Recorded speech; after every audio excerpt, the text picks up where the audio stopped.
Now on CoastTV News. Early voting begins. I just found it very convenient that the early voting was there. The lines are short. What voters say matters most and how two candidates with deep ties to education plan to lead. Growth issues. It's a difficult process. Why some say the land use group is falling behind and how its stalled decision could impact development.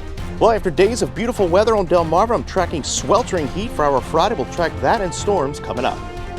This is CoastTV News at 6.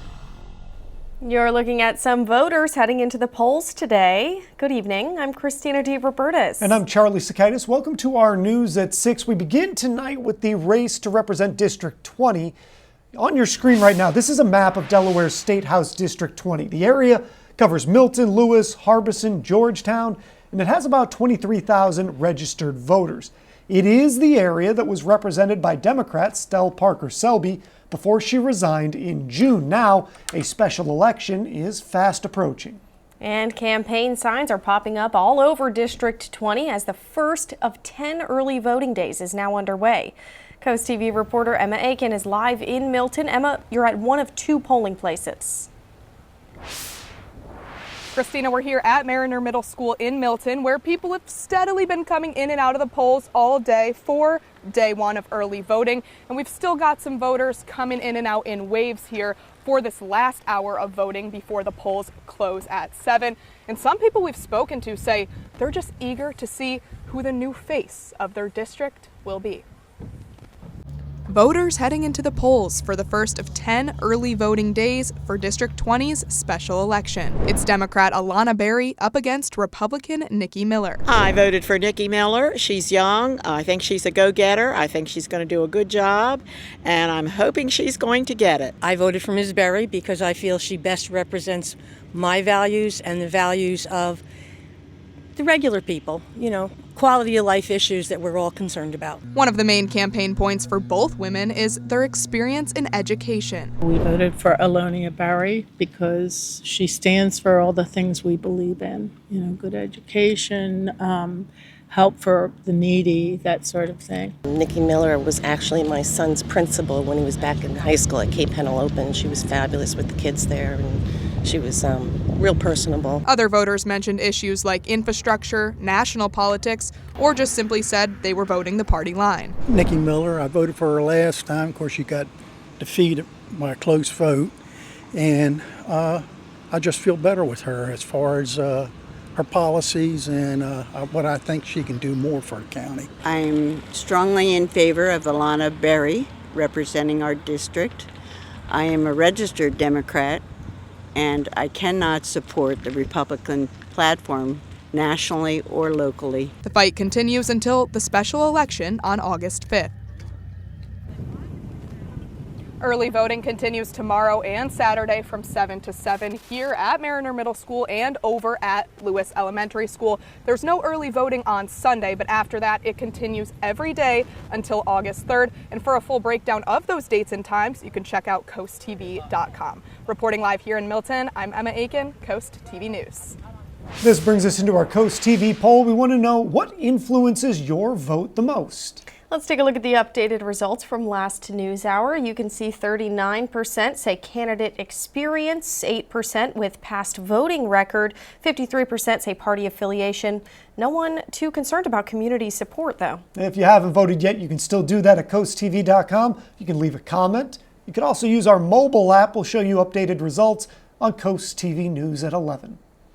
Let's go ahead and take a live look outside now into Milford and turn things to our first alert meteorologist, Chris Mastrobono. Good evening, Chris. Good evening, Christina. Charlie, picture perfect weather today on Delmarva. Continues to be a high of 87 in Georgetown. We're now down to 84, 78 in Rehoboth Beach. Those dew points still tolerable in the mid-60s, but that's going to be changing through the overnight. We've been under the influence of high pressure. That high is going to be sliding to our southeast, introducing a southwesterly wind. Now, if you're making your way out to the Crooked Hammock this evening, a gorgeous evening, clear skies. highs. We're down to 80 by around 8. Temperatures falling into the lower to mid 70s tonight. Could see some areas of fog through the overnight into early Friday, but that heat advisory kicks into effect tomorrow morning through 8 o'clock tomorrow night. Heat indices as high as 105 through 108. Can't rule out a late isolated storm. I think primarily the day will be dry, and even the weekend. We start off humid, dry, mostly sunny into Sunday, and we're tracking storms into Sunday. We'll talk more about that a little bit later on. Thank you, Chris. Rapid growth in Sussex County has prompted the county to make a land use work group to make recommendations to county council for how things should be regulated. CoastTV News reporter Brandon Ferguson shows us what happened at today's meeting, what it means for new development, and what's next. Charlie, the land use group originally drafted 22 recommendations.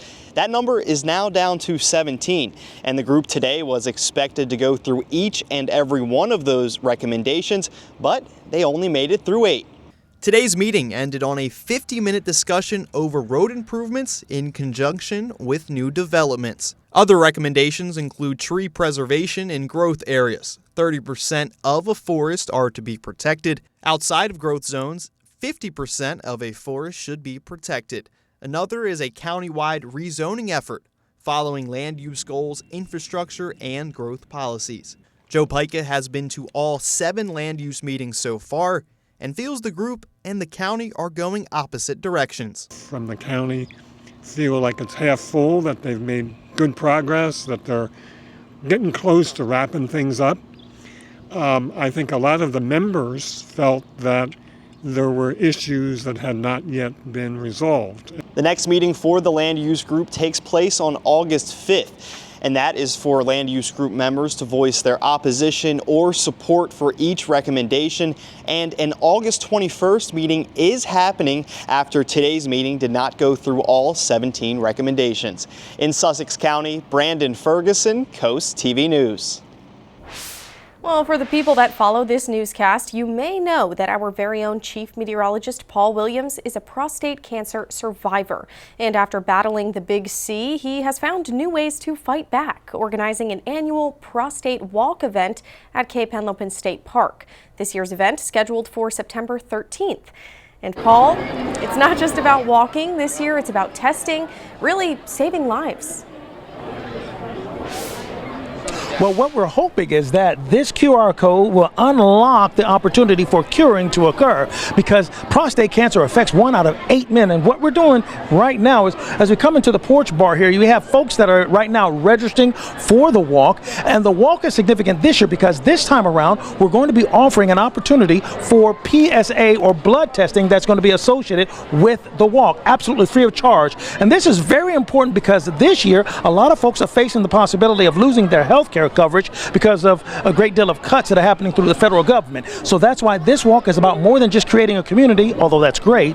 It's about creating an opportunity for possibly detection and early enough so there can be a cure. Now, we're going to be here from 5 until 8 o'clock. Come on down, whether you're an individual, a business, or organization. Be a part of the solution to dealing with this prostate problem. I'm CoastTV Chief Meteorologist Paul Williams, live here at the Crooked Hammock. Back to you. Thank you, Paul. Get ready for one of the Eastern Shore's most iconic traditions, the Chincoteague Pony Swim. Watch live as the Saltwater Cowboys guide the wild ponies across the Assateague Channel to Chincoteague Island. Coverage begins at 7 a.m. this Wednesday on DSN and anywhere on DSN+. Don't miss the tradition, the excitement, and the magic of the Pony Swim only on DSN. The Little League Softball Mid-Atlantic Regional Tournament is happening this week, and the Delmarva Sports Network is in Bristol, Connecticut, covering Delaware's Camden, Wyoming squad. It's brought to you by Preston Automotive, and we have live updates on the Delmarva Sports Network app, website, and social media. And we are just getting started this evening. We preview Camden, Wyoming Little League Softball. We were just talking about it up in Bristol, Connecticut, with a trip to the Mid-Atlantic Regional Championship on the line. Well, unfortunately, it's back to reality tomorrow. Triple-digit heat indices come back onto Delmarva. Isolated storm chances tomorrow night through Saturday with a better chance Sunday. We'll track the storms and more heat in that full 7-day forecast. But first, more than a treat. How a local ice cream shop is making an impact when we're back in just 60 seconds.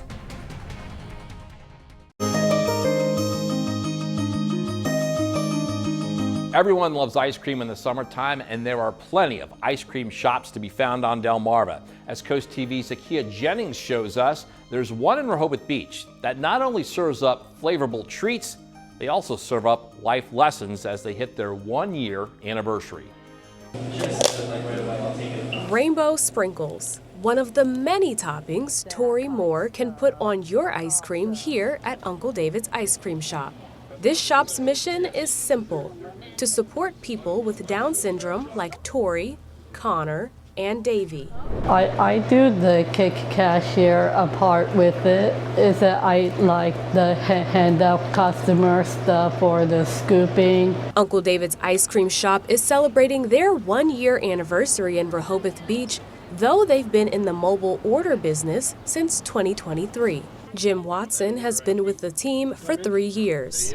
This started 20 years ago with a young man called David. His name was David. And with the Boardwalk Buddy Walk, just spreading awareness throughout the community. Boardwalk Buddy Walk is an annual walk and serves as an opportunity to support and educate people about the Down syndrome community. Welcome to Uncle David's Ice Cream Shop. Watson's son, Connor Watson, has helped with Uncle David's Ice Cream Shop for years, taking orders, scooping ice cream, and taking care of warehouse inventory. David is a great person, and I want to be more like him. Watson says the focus of this shop in the last year has been growth. You know, by doing this, you know, it builds confidence, they gain value. Various items are sold at the shop. All proceeds made go towards supporting the mission.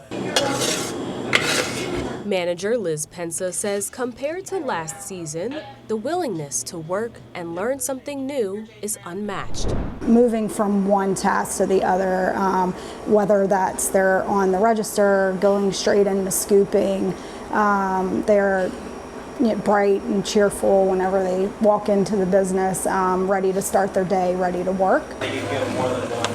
Davey Frederick is just starting out with the team and works the register and scoops ice cream. Davey says his favorite task is ice cream shop.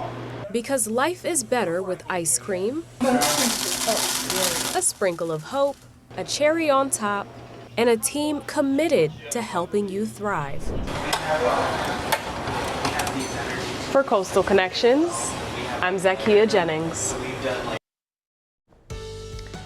Bright blue skies into Lewis. It's going to be a gorgeous evening. Temperatures falling from the 80s into the 70s under mainly clear skies. You can see temperatures are in the mid to upper 70s. Away at the coast, away from the coast, we are generally in the mid 80s. We are going to be socked in the tropical-like air mass beginning tomorrow, really right through the middle part of next week, but there's going to be some relief end of next week. That heat advisory goes into effect tomorrow for the threat of 105 to 110 heat indices. We have been under the influence of high pressure. That high is going to slide to our southeast and allow for that southwesterly flow to kick in this evening. We are going to see 72 overnight, starry skies, muggy, some areas of fog tomorrow, stifling heat. Temperatures anywhere from 94 to 97 inland through the eastern shore. We're at 91 along the coast. And again, those heat indices anywhere from 103 to 110 at times.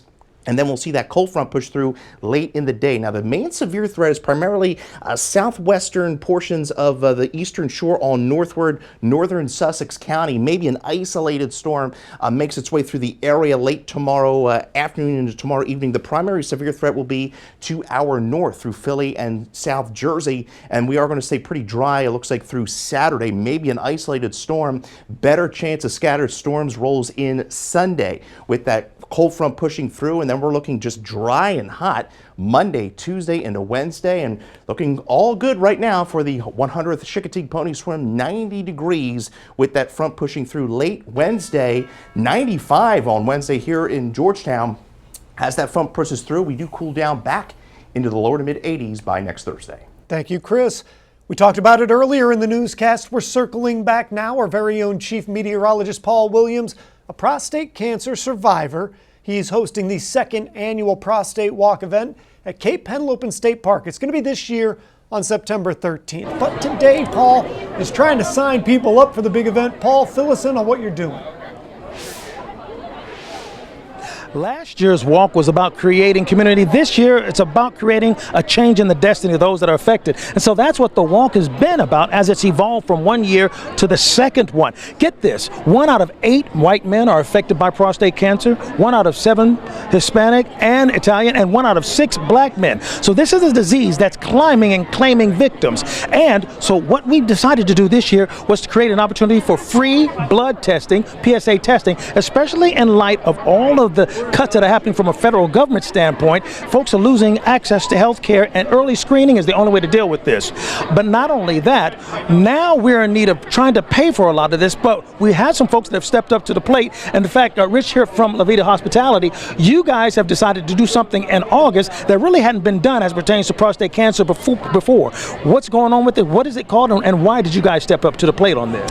Well, hey, it's a really important issue affecting a lot of men in our community and the country, and it hits close to home for so many people. So Wednesday, August 6th, from 4 to 7, we're doing a hammock takeover. What is that? Yeah. So it's not just a regular dine and donate. For a hammock takeover, we're going to donate 15% of all of the restaurant sales from 4 to 7 on Wednesday, August 6th, and it's all going to go to benefit the cause. Thank you. I appreciate that. Plus, it costs a lot of money to set up those blood tests, so we really appreciate that. Appreciate that. So once again, we'll be here from 5 to 8 o'clock. Come down as individuals or as groups. As you can take a look at the crowd, a lot of folks are showing up. They're having fun, having ping pong and enjoying themselves, but most importantly, being aware of the seriousness of this fight that we all must face together. I'm Chief Meteorologist Paul Williams, live here in Lewis from Crooked Hammock. Back to you. Delmarva Sports Network from the Wawa Studios. It's win or go home tonight in the Mid-Atlantic Tournament semifinals for Camden, Wyoming Little League Softball. And with a trip to the championship on the line, they have a rematch with a familiar foe. The young ladies representing the state of Delaware step onto the field in Bristol, Connecticut tonight at 7 p.m. The first 8 will match back up with the Garden State in a rematch of their game back on Monday. In that second round game, New Jersey led Delaware 4-1 in the final inning, but the comeback kids from Camden, Wyoming rallied for 5 runs in the final inning to pull out a 6-5 win. Both teams have taken 1 loss in the double elimination tournament, so another loss ends the run. Meanwhile, a win takes you to the championship. Undefeated Pennsylvania waits in the finals, which are set for Friday at 7 p.m. The winner of the Mid-Atlantic Region Tournament will head to the Little League World Series. Make sure to follow us on all of our socials at Delmarva Sports for live updates on the action as it unfolds. And make sure to download the DSN app and subscribe to DSN Plus so you don't miss any of our other action like USSSA softball continuing this week or next week's 100th annual Chincoteague Pony Swim. That'll do it for sports. Have a great night, everyone.